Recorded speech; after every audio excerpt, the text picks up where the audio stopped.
இதே போல 1996ல அம்மன் கோவில் வாசலிலே அப்படின்ற ஒரு படத்தை இயக்குறாரு. அந்த படத்துல அவரும் நடிக்கிறாரு. அவர் கூட வந்து பாத்தீங்கன்னா சங்கீதா அவங்க வந்து ஹீரோயினா நடிக்கிறாங்க. அதே மாதிரி 1996ல நம்ம ஊரு ராசா அப்படின்ற ஒரு படத்தை இயக்குறாரு. அந்த படத்திலையும் ராமராஜன் அண்ட் சங்கீதா இவங்க 2 பேர் தான் நடிக்கிறாங்க.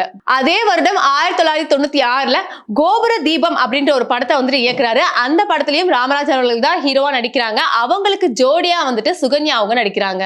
அதுக்கப்புறம் ஒரு பெரிய கேப் எடுத்து 2001ஆம் ஆண்டு சீறி வரும் காலை அப்படின்ற ஒரு படத்தை இயக்குறாரு. அந்த படத்துல ராமராஜன், அபிதா இவங்க 2 பேர் நடிக்கிறாங்க.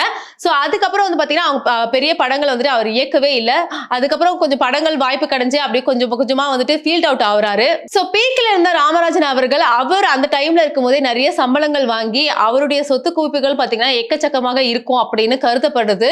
அதுக்கப்புறம் பாத்தீங்கன்னா ராமராஜன் அவர்கள் தமிழ் சினிமால பெரிய ஒரு கேப் எடுத்துட்டாரு. அதுக்கப்புறம் என்னன்னா இந்த மாதிரி ஒரு ஆக்டரை காணுமே அப்படின்னு யோசிச்சுட்டு இருக்க டைம்ல தான் 2024ஆம் அப்போ சாமானியன் அப்படின்னு சொல்ற ஒரு படம் வந்துட்டு கொடுக்குறாரு.